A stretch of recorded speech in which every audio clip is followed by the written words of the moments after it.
I'm gonna. Oh my gosh, Patty is also breaking things. Okay. Ready? Pardon? Are you ready? Yeah, let's do this. Yeah, can you do that? Or a silent thing, thank you.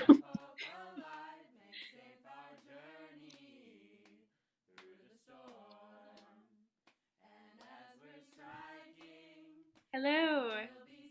Welcome, everyone. So good to see you. Welcome, welcome. So we're just gonna give everyone a minute or two, as we usually do, to get settled. So feel free to take this time to do anything you need to, like show up in this space. So if you need to like grab water, grab a lair, whatever it is, just yeah, feel free to settle in for a moment, and we'll get started once everyone has had a chance to join.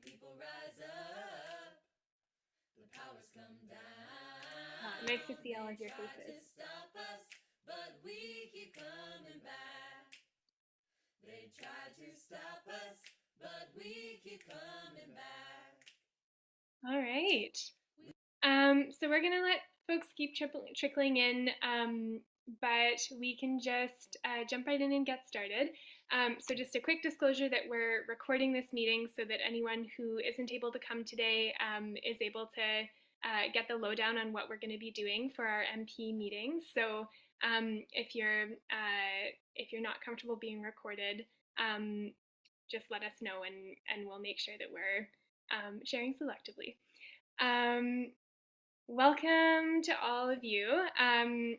My name is Kate. I am an organizer with Lead Now, and I'm supporting the Just Transition campaign that has been starting over the course of this summer and continuing into the fall.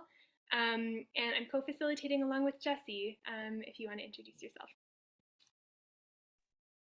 Hi, everyone. My name is Jessie, she, her pronouns, and I'm a digital campaigner at Lead Now and have been working on the emissions cap campaign with Kate. Happy to be here. And I see that we have many a familiar face on this call, and then also some new folks. So before we jump in to the training today, I would love if everyone could just take a moment to write in the chat your name and your pronouns and where you're calling in from, and what's brought you here today. And that can be a big reason, a small reason. If you've been organizing for a Just Transition for a long time, or if you're just dipping your toes in for the first time. So just share whatever you feel like in the chat. And I'll just give folks a moment to do that.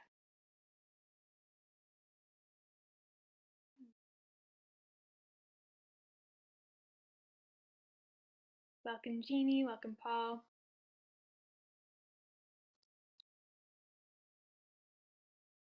Welcome, Joanne. It's always so cool to see all the places that people are calling in from. Especially welcome to all of our East Coast folks who are calling in a little later in the evening. Thank you for joining us. I know by the time 8 p.m. comes around, I would rather be on the couch. So thank you for being here. Okay, so feel free to keep typing in the chat if you haven't had a chance to. We're just gonna kick off with a land acknowledgement and a little bit of an overview of what we're doing today. So before we get started, I do want to take a moment to acknowledge the territories that we're all calling in from. Over Zoom, land acknowledgements always do feel a little weird because we are joining from so many different places, and then all of us have different relationships to the lands that we live within.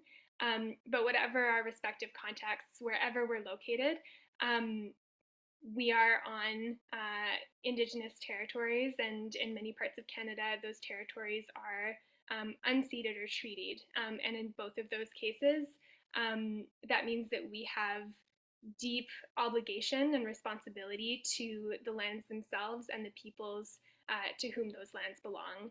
And when it comes to climate action, that relationship is so important, because we know that it's the same systems of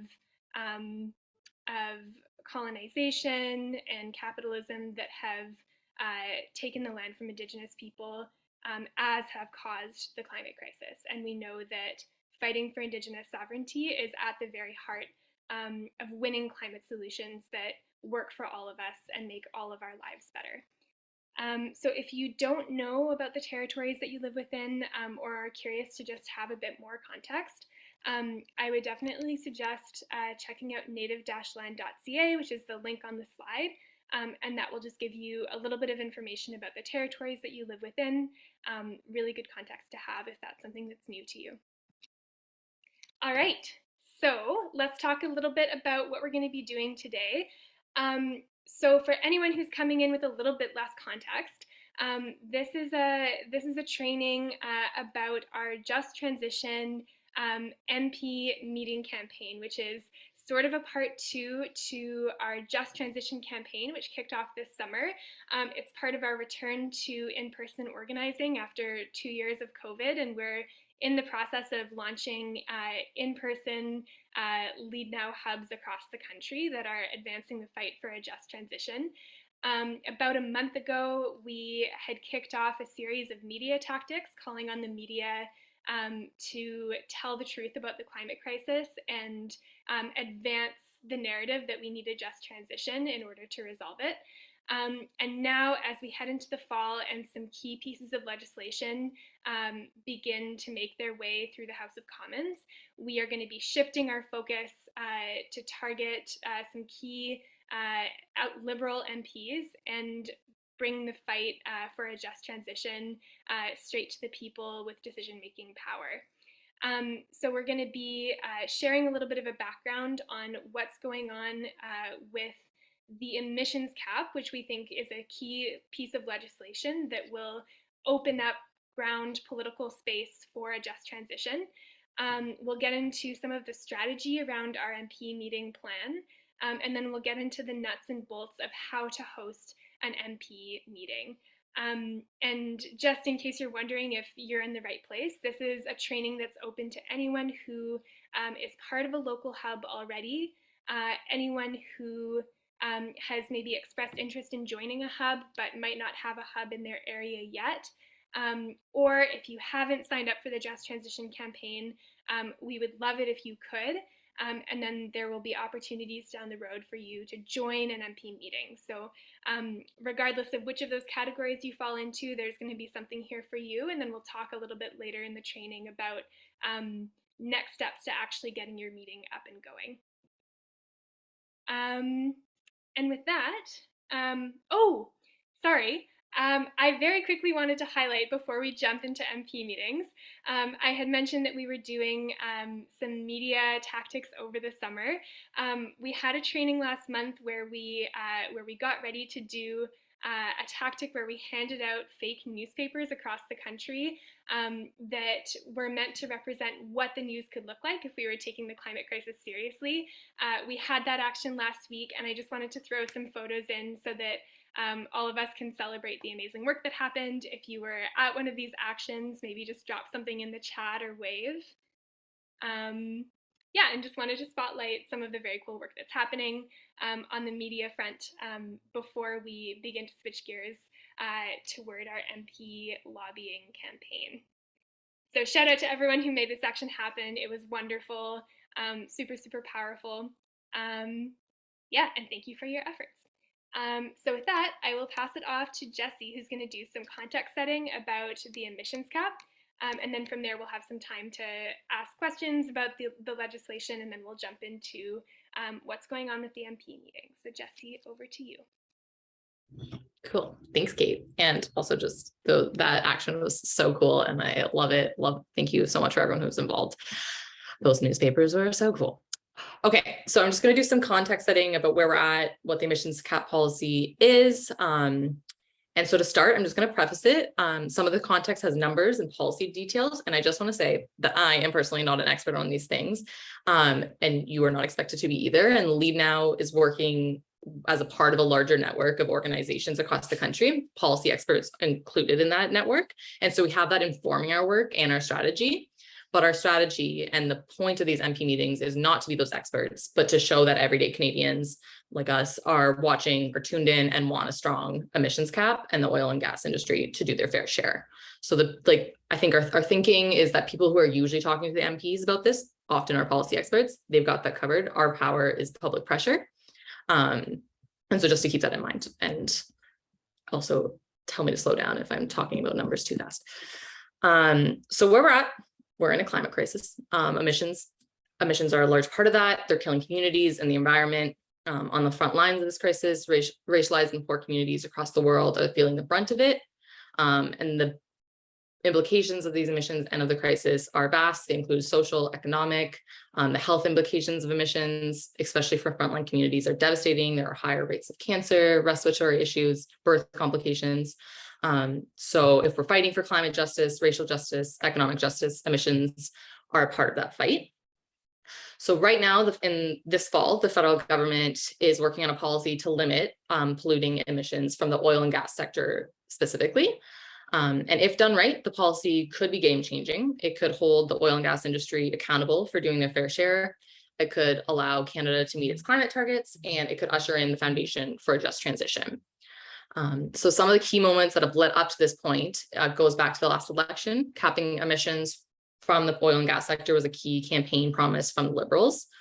Then in March of this year, the federal government released a climate plan that included targets for the sector to reduce its emissions. And then in July, the government published a paper outlining what this emissions policy could look like. And so they proposed two policy options, a cap and trade model and a carbon pricing model. Both policies are concessions to the fossil fuel industry. They could have just had a hard cap, and they didn't. But the government, it was vague in details in this paper, and they've said that there's going to be more details and a whole timeline on the cap that will be announced in the early 2023. Right now, the stage is they're still in public consultations, and that goes until the end of the month. And then through the fall, they will be deliberating and then announcing to the public at the beginning of next year. So right now, the oil and gas sector is Canada's largest source of emissions. It's responsible for 5% of our economy, but it's actually responsible for 26% of Canada's emissions. And while other industries like the auto industry and the building industry have been reducing their greenhouse gas emissions for the past decades, greenhouse gas emissions from the oil and gas sector has actually risen 87% since 1990. Which is a large problem. So according to the UN, if we're going to limit global warming by 1.5 degrees, which is what we need to do, global emissions have to drop 7.6% every year this decade. And analysis by some of our friends at Climate Action Network shows that for Canada to do its fair share in that effort, it needs to reduce its emissions by 60% below 2005 levels by 2030, which is an ambitious but necessary target. And we're just not going to be able to reach that if we don't address oil and gas emissions specifically, which is what this policy has the potential to do. And the reality is there actually isn't any other policy or means to deal with the growing emissions from the oil and gas sector. And it's going to be the only way we can meet any of our climate targets, which Canada has never done. It has never met a climate target. And so this is a chance to do that. The other thing is that without a strong cap, the burden of cutting emissions is going to fall on everyday people, communities, and workers. And interestingly, there is no other similar policy like this anywhere in the world that we know of. The emission cap policy hasn't been attempted anywhere. So it's a really unique opportunity for this moment in the climate crisis. But it's also a really unique moment for the Liberals. And so we're going to leverage that fact because it's a chance for them to step up and deliver on climate action. And it will be a defining moment, whichever way it goes, for Trudeau's legacy on climate action. And so that is a part of that we're going to be leveraging. A piece of it at least. Unfortunately, and not surprisingly at all, the fossil fuel industry has been lobbying to water down this policy, water down the regulation, have loopholes in it that's going to allow them to put off and avoid meeting their responsibilities. And so they've been going quite hard on this. While a year ago, even industry, was agreeing in theory that emissions need to go down. They're now, like many of the lobbyists are coming out straight against the cap. They've been going out all out in mainstream media. There's been articles for weeks and weeks now. CEOs, even of the corporations who often are behind the scenes, are coming out to say it's too ambitious, as if reducing emissions to keep the planet livable is just too ambitious for us to conceive of. And this is all despite the fact that the oil and gas sector is experiencing record revenues right now, and is therefore very well positioned to actually invest in reducing their emissions at the scale we need. All of this is to say that without widespread public pressure, it's just going to be really very far too easy for the government to cave to their lobbying. And so that's where we come in. And this is our opportunity to show the federal government that Canadians support a strong emissions cap. That's what we expect. And we're not going to accept anything less, and that it's the opportunity to pave the way in for a just transition. So I think that's covers as what I think that covers the context. But if there's any questions, let me know and I'll do my best to answer. And yes, Andrew, yeah, at least 5 times a day. Lobbyists are meeting with the government. Very upsetting. Thanks so much, Jessie. So from here, we are going to move into some context setting around the MP meetings themselves. So if you do have any questions about the emissions cap or comments about it, we have a little bit of time now to get into it. So don't hold back if there's something that you're wondering.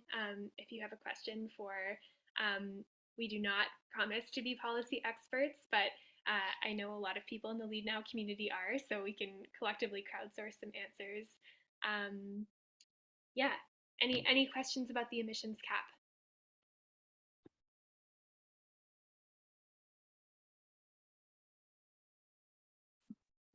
Yeah, Jeannie. I guess I would just ask, what would be the ideal cap? Like, what's the cap that, climate experts are saying this would be a good cap? Does anybody know? Can I say something? Climate Messengers Canada, who started out, just a bunch of us from Lead Now, working on Bill C-12. I since have left because I'm too busy with the Lead Now, but they have just written a whole toolkit on actually answering the survey about capping emissions, the federal survey, but you don't have to necessarily do that. But if you go to their website, I'll just put it in, it's climatemessengers.ca, I think. They have tons of policy information, pretty much it's like 90 pages. So there you go. Oh, sorry, I didn't have my video going. It's Andrea. Hi, Teresa. Andrea. Right. The Lead Now community is just so wise and so knowledgeable. Awesome. Yeah, thank you for sharing that. And we're going to get to like the specific demands that we would ask of the cap, and I can I can speak to some of it. Like we're going to demand a hard cap on emissions, meaning that they can't, that oil and gas companies won't pollute above current levels again, that it needs to be effective and immediate, that the cap needs to bring levels down 60% below 2005 levels by 2030, needs to make sure all emission types are reduced, and wouldn't undermine the commitment to fossil fuel subsidies. The piece of the policy, the paper that suggests 2 different options, because they're both concessions to the fossil fuel industry, like neither one of them are the strongest option that we could have had. A lot of climate experts are saying that the the cap and trade model provides more certainty and is a stronger option out of the 2. But for the purpose of the MP meetings, it's not necessary to get into that policy. The idea is to like lead with your values and lead with we need the oil and gas industry to be doing its fair share. We need these objectives to be met no matter which way we're going. Yeah, Teresa, I see you have a hand up. Yeah, I know that some of the data I've seen that shows that some of the G7 countries have actually done way better than us at reducing their emissions. And actually some of them did meet the targets that they set and even exceeded them. Have you guys looked into those, what they actually did to get to those targets? Because certainly that would be handy to know if we're going to be talking to MPs about what we think they should be pushing for. Thanks.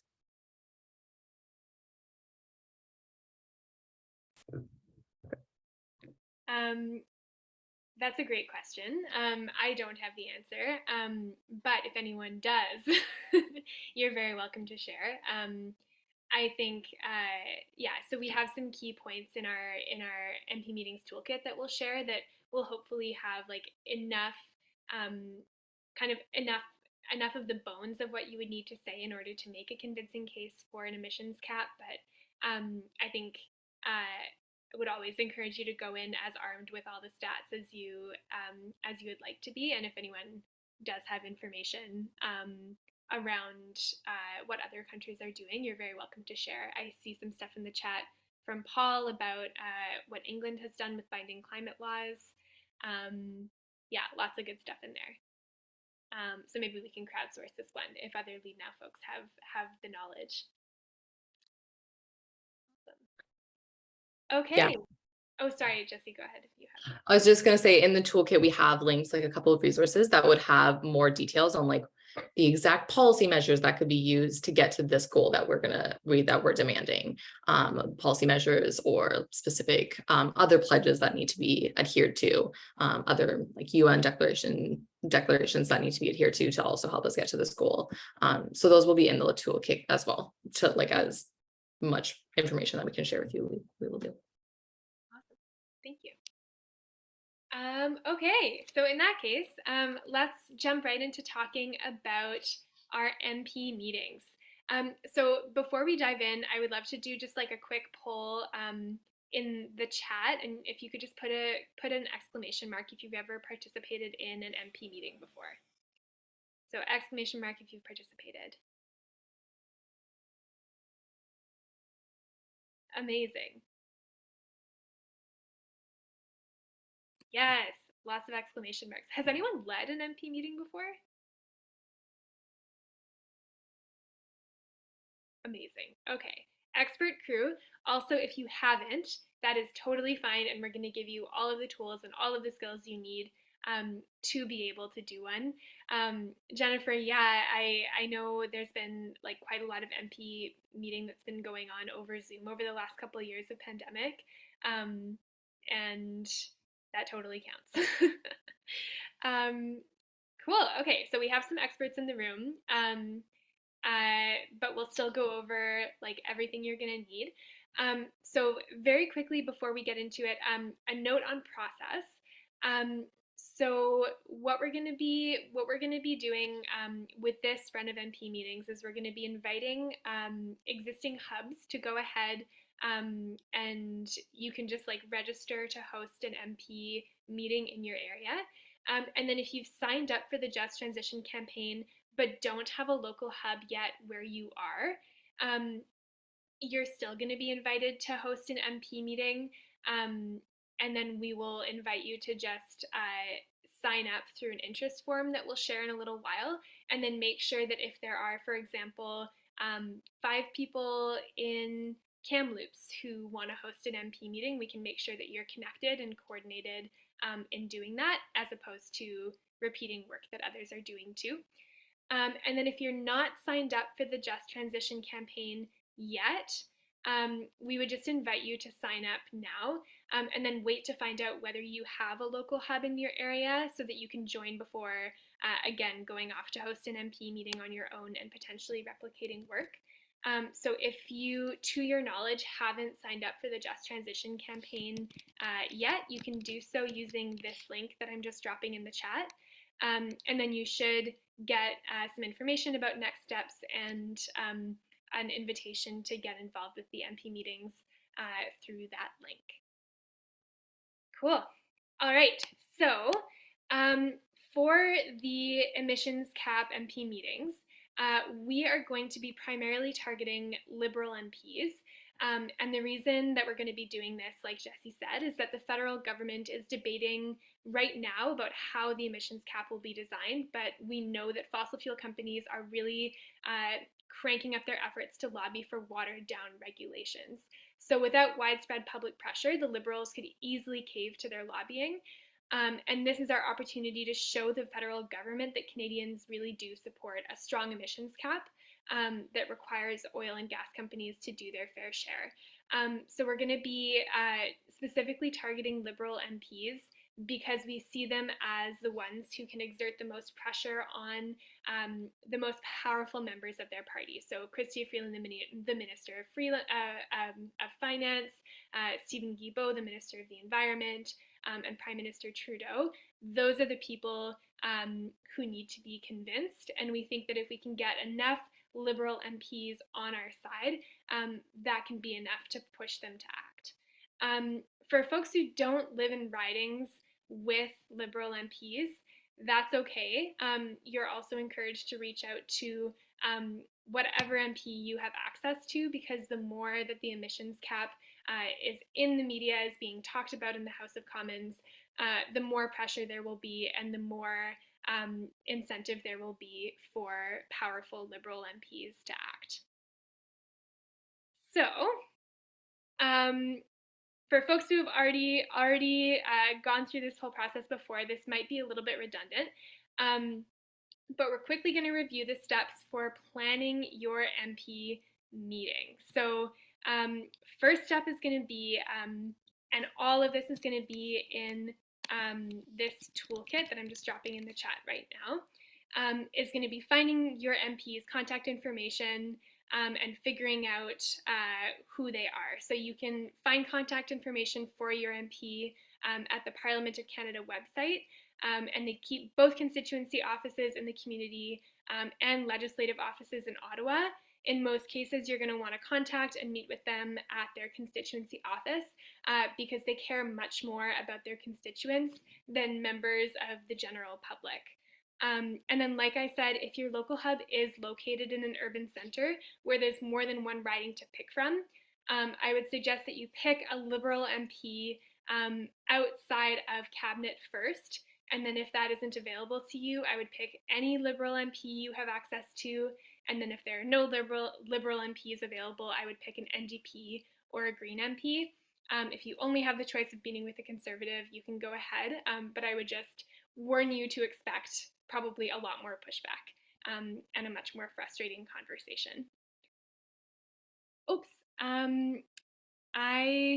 looks like I didn't give access to the toolkit. Let me just quickly change the link, if you can all bear with me so you can all see it during the training. Okay, so I just updated permission and I think it should work now. Just let me know in the chat if you're still having trouble. Okay, so you're going to go ahead, you're going to identify which MP you want to reach out to, and then you're going to go ahead and plan your meeting. So before asking for a meeting, it's always a really good practice to plan out what you hope to accomplish, which key points you'll raise, and who you'll bring, and what you'll do at the meeting. And the time that you spend planning and rehearsing with your meeting will make sure that you're getting the most out of that time that you have with your MP. If you are the only person in your area who you're able to find for your action, it's totally fine to meet with your MP alone. But if you can avoid it, I would. It's always way more powerful if you're part of a group. And then it's also more powerful if some of the people in your group come from the riding that your MP represents. And then also, if at all possible, encourage those who represent key communities or areas of expertise and experience to join your meeting. So for example, if you have public health workers or climate scientists who can speak to the impacts of climate change on people on the planet, that's really powerful. Young people and elders can address questions of intergenerational equity. Renters can talk about the opportunities for reducing the carbon footprint of housing. So think about the experiences that exist within your team, and curate the arguments you're making to really highlight the personal experiences that exist. And this will really allow your MP to return to Ottawa and report that constituents in their riding are informed and organized and care enough about climate action to meet with them in person. So we're going to talk in a little bit about what you're actually going to be doing during your meeting, but I'm just going to continue with the overall flow of planning, and then we'll return to that piece.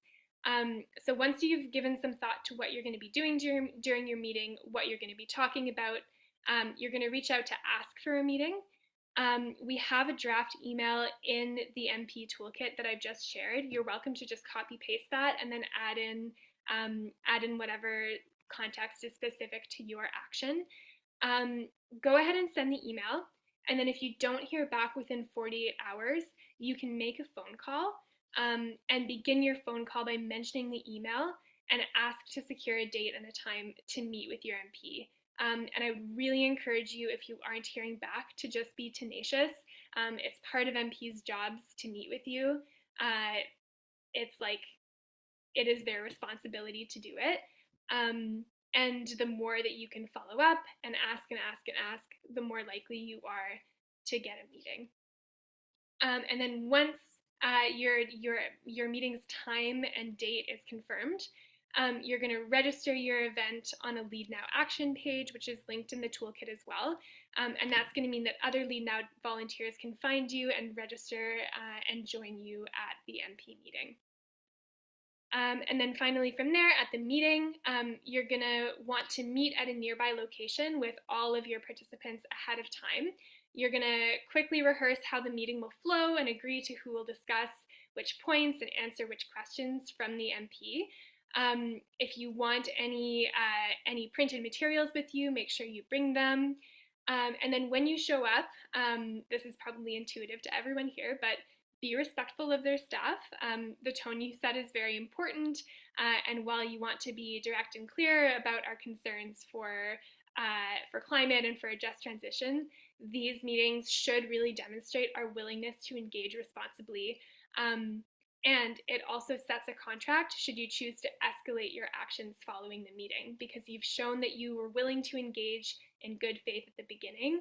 If your MP doesn't respect the commitments that you've asked them to make, then it gives you a much stronger case from which to escalate, because it's showing that you want to be respectful, but that you are willing to, to raise the stakes if your MP isn't responding.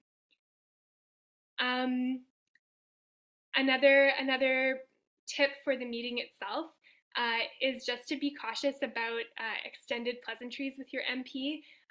Politicians are very good at eating up your time and avoiding talking about the issues.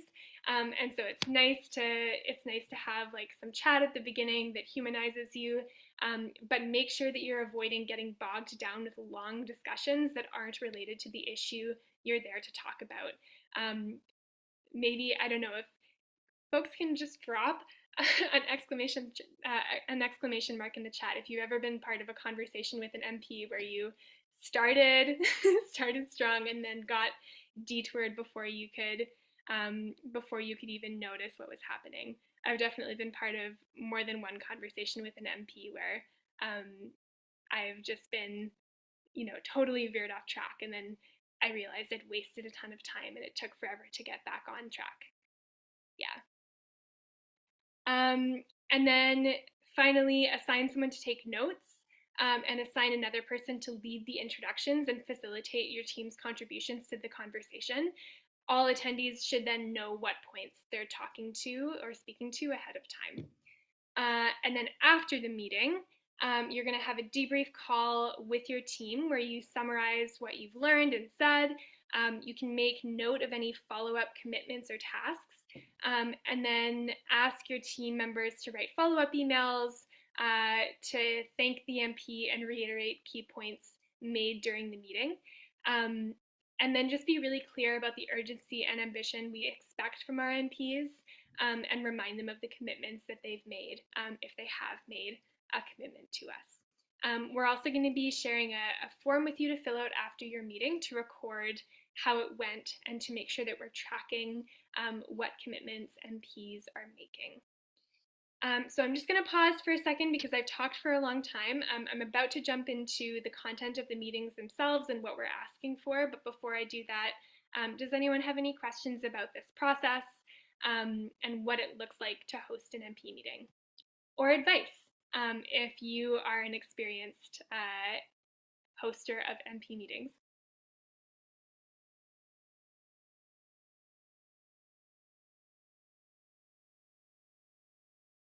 Yeah, Laura.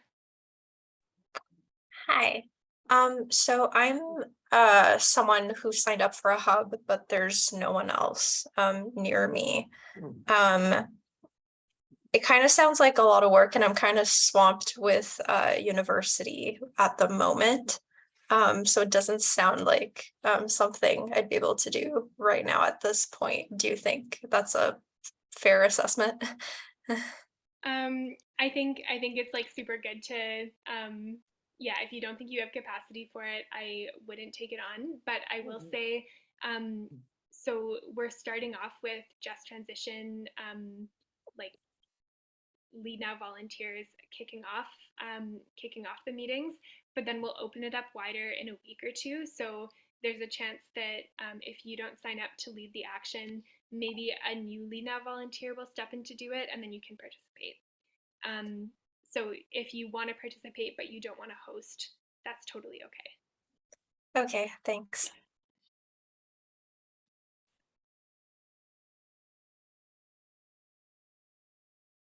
Cool. Any other questions related to process? Yeah, a couple questions about people who have signed up for hubs and then aren't sure exactly what's happened. So if you signed up for the Just Transition campaign, and there is a hub in your area, you should have heard from them directly. And then if you haven't, it means that the hub is still in the process of getting off the ground. So so it's safe to assume that you'll hear from them soon. If you are in an area where there isn't a hub in the works, so basically if you live anywhere that is a little bit less urban, there's a chance that there isn't a hub that's forming, that there aren't enough volunteers there yet. And if you're interested in being a host for a hub, you can let us know. But then otherwise, you're welcome to just participate in the action on your own, or link up with an action nearby if there's going to be an online MP meeting that you can join. Yeah, or you can wait to see if another Lead Now volunteer starts one in your area.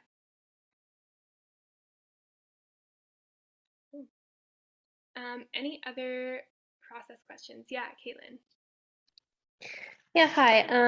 Tim told me that there was a hub in my area that somebody else had signed up, but and he said I should be hearing, but I still haven't heard anything. So I'm just wondering, like, for this MP meeting, like what I should do, because I don't know who the other person is.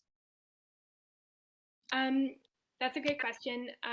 So if you don't know for sure, I would just tell you to sign up to like participate in the MP meeting, and then we should be able to we should be linking people together, and that's been an ongoing process. So yeah, if you think that you might be open to hosting a meeting, I would just go ahead and sign up, and then we'll be in touch to hopefully get more people to join you. Okay. Yeah. Where are you located, by the way, Caitlin? London? Okay. Yeah, I believe that's one of the spots where there hasn't been a ton of folks, but I can check in with Tim. Okay, thank you. Awesome. Cool. Okay, so we're going to move on to the contents of the meetings. If you do have any lingering questions about what's going on with hubs and what kind of action you should take, we'll have some time for questions at the end, and I'm happy to stick around and work through those with you. But for now, let's talk about the contents of the meetings themselves. So again, for anyone who has experience in MP meetings, the format is probably going to be pretty similar. You're going to get to the office, you're going to introduce yourself, and the point of the introduction is to build relationship with your MP. and to find a way to connect on shared values. So the most important thing here is to emphasize why you're at the meeting, and what your personal stake is in the issue at hand. Because the job of an MP is to represent your interests. And if you have a really personal stake in the issue that you're discussing, they'll be more inclined to care. So each attendee at the meeting should introduce themselves and briefly mention where they live and what they do, and offer a short values-based explanation for what brought them. And then you can also use this time to explain that you're part of a bigger campaign organizing for a just transition. And again, all of these instructions for what you can do in your meeting are included in the MP toolkit, so no need to take notes. The information is all there for you. And then you can invite the MP to share a little bit about their position on the issue. And this is helpful for getting a sense of where the MP's values are and how likely it is that they're going to be an ally to you. It's also a great opportunity, if they say that they care about climate action or whatever else, to hold them to that later. The one complicated thing with this part is, like we mentioned, MPs love to fill up the time and talk about themselves. And so as useful as it is to hear about their relationship to the issue, feel free to hold your ground if you feel like they are taking up too much. And then from there, what you're going to want to do, oh, and Janet, it's totally fine if you didn't vote for them. You don't have to tell them you didn't vote for them. Totally up to you.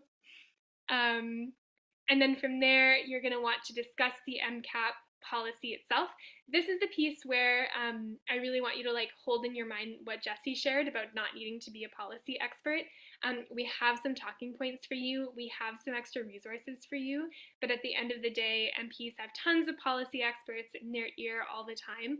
What they don't have is people bringing compelling personal stories about the need for this kind of legislation. So come in armed with the facts, but know that if you forget a number or don't feel like you have all the information, that's not a deal breaker. So you're going to connect the emissions cap policy to why you came with some of the following points. Like Jesse said, this is a chance to reduce the worst impacts of climate change and meet our climate targets.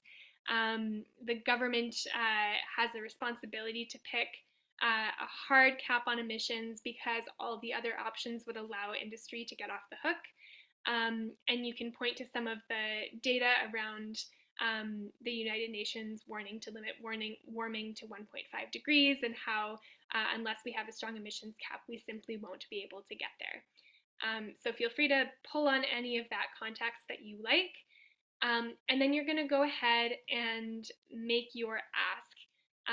And this is the most important part. So what we are calling on Liberal MPs to do, or what we're calling on everyone to do, is place a hard cap on emissions, meaning that oil and gas companies won't be able to pollute above current levels ever again. And that means no loopholes and strict trading rules and compliance and enforcement measures to ensure that the oil and gas industry is held accountable for truly capping emissions. Secondly, the emissions cap needs to reduce emissions immediately to 60% by 2030, and then make sure that all types of emissions are reduced, so not just those that come from extracting and refining oil and gas. The implementation of the cap should also not undermine the commitment to phase out fossil fuel subsidies, and it should, most importantly, lay the foundation for a just transition, because the end of an era calls for the beginning of a new one, and we immediately need to lay the groundwork for a just transition. So again, that was a lot of policy wonky language thrown at you, but it's all in the toolkit.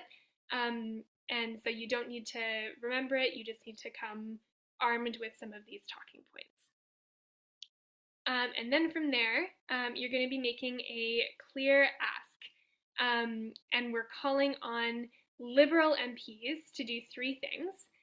We're calling on them to raise the need for a strong MCAP with key ministers, so especially the Minister of Finance, the Minister of Environment, the Minister of Natural Resources, and the Prime Minister. We're raising the need, and then we're also asking them to raise the emissions cap in caucus. So talk about it with other Liberal MPs. And then finally, to raise it in debates in the House and make public statements of support. So basically what we're asking them to do is put their neck on the line for a strong emissions cap, because we know that if we can get enough Liberal MPs agreeing to a strong version of this legislation, the people at the top of their party will be forced to follow. And then for anyone who is a non-Liberal MP, so NDP or Greens, Independents, we're going to be calling on them to raise the need for a strong emissions cap in debates in the House and make public statements of support. And we'll be coming up with a plan to hold MPs to account on the emissions cap legislation, and we'll have some next steps for you to track how well your MP is doing on following through on these commitments, and then what to do if they are not following through on them. But in the meantime, you can let your MP know that you plan to follow up on these commitments, and you can also give them a deadline within which you expect them to meet them. So in 1 month from the date of your meeting, you expect them to have made a public statement in the House about the emissions cap and its importance. And then finally, once you've done all this, you're going to thank your MP and you're going to commit to following up with them, so you can share your contact information. You can debrief what happened with your team, and then again, we're going to get you to fill out a form debriefing the conversation so we have a record of where our MPs stand on an emissions cap. Woo! So there it is. That's the skeleton of the conversation that we're going to be asking you to have with your MP. And I'm just going to pause once again here and ask for any questions about how that conversation is going to go. And I see that Teresa already has a hand up, so feel free to go ahead. Hi.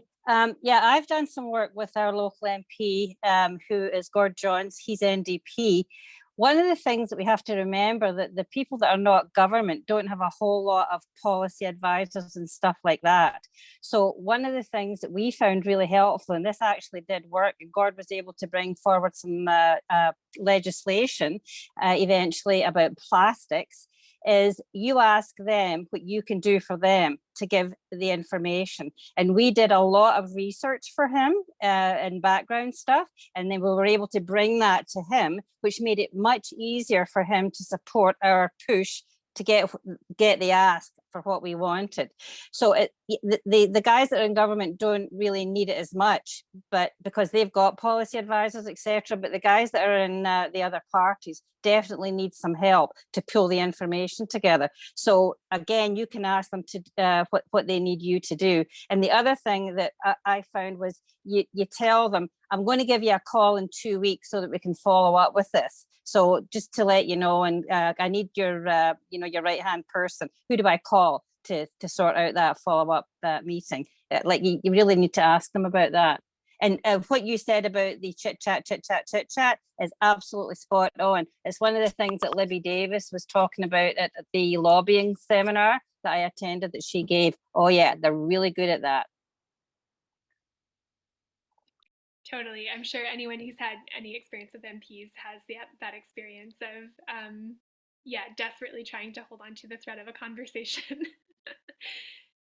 Cool. Anyone else have questions about the content of the meetings? What we'll be discussing? What would you need to know that we haven't already covered to make you feel totally confident going into that meeting?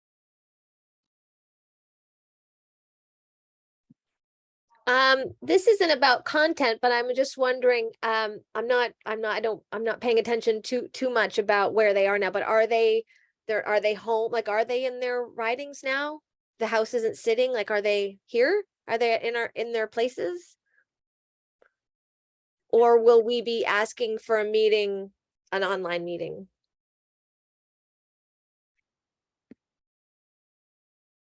Jesse, do you have any details? The House is sitting right now.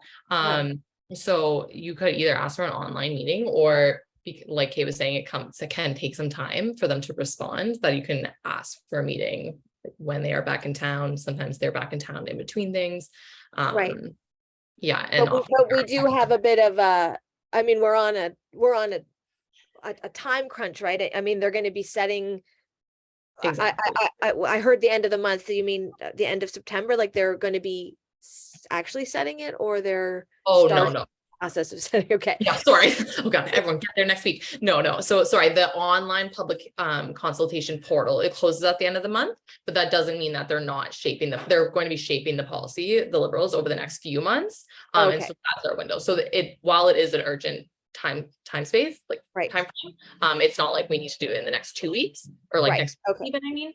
Right. But yeah, so the House is sitting right And now. is it right? And so is it better to wait till they're back in their ridings, or like we should start the ball rolling now, and then potentially the meeting will be sort of down the road when they're back, or something like Yeah, that? so our hope with this is to have our first meetings as soon as possible, and that's so that we have time to see whether MPs are actually committed to following up on what they said they would do, and then Mhm. it gives us time to escalate and hold them accountable if we're seeing that they're not. Right. So So in that case, is it worthwhile? Because if they are in Ottawa and you're not in Ottawa, is it worthwhile to take a meeting with somebody who's working at the riding association? Like, is it worth it to go and talk to somebody who works at the riding office? I could so see somebody, I could yeah. see Teresa going, no. So I'm looking at the sitting schedule right now. So like I forget who it was who said that they're often here on the weekends and on Fridays. That's true. So the House doesn't sit on weekends, and MPs are usually meeting during that time. Like Jesse said, online meetings are also a totally a-okay option. And then also the House is adjourned all throughout the second week of October. So the 8th to the 16th, they should be back in their ridings. And if you start getting the ball rolling now in terms of asking for a meeting, it's likely that you can find a time in the next few weeks, month, where they might be available. So always good to get the ball rolling earlier, because then if they're putting you off, you can say, hey, it's been a month, and that's unacceptable. So yeah, Thank you. of course. Yeah. Any other questions?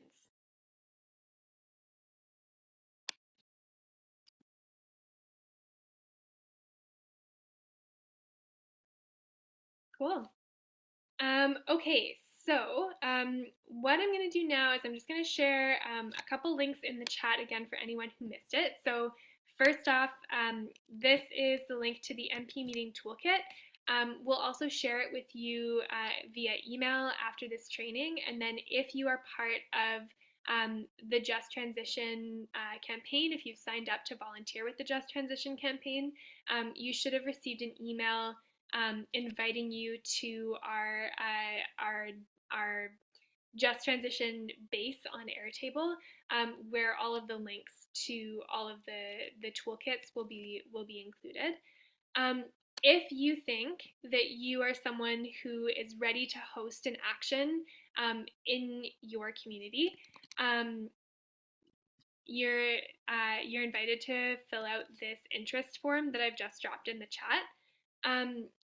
If you know, so for example, if you're in Toronto and you don't think that you want to be the host of an action, but you're pretty sure that your hub as a whole would be keen to take action, you can fill it out on behalf of your hub, and then just take on the responsibility of going back to your hub and making sure that people know what's up and are on board to go ahead and take action.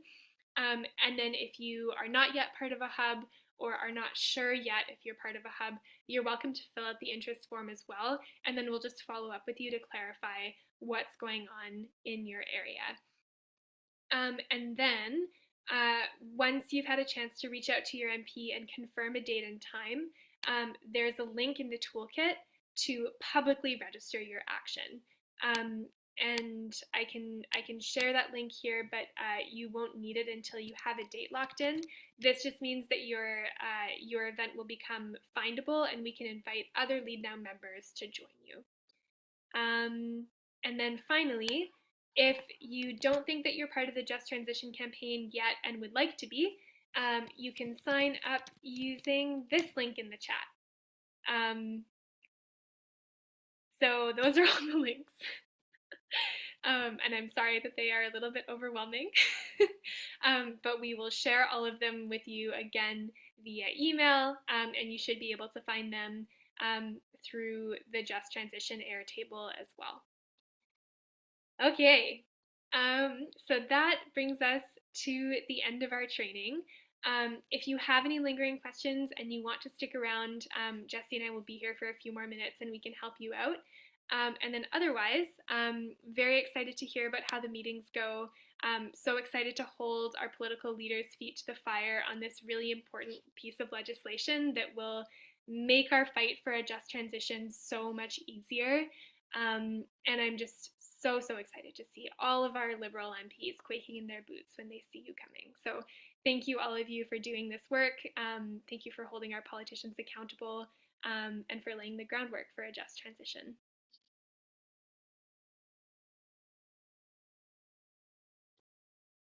Bye everyone, have a great night.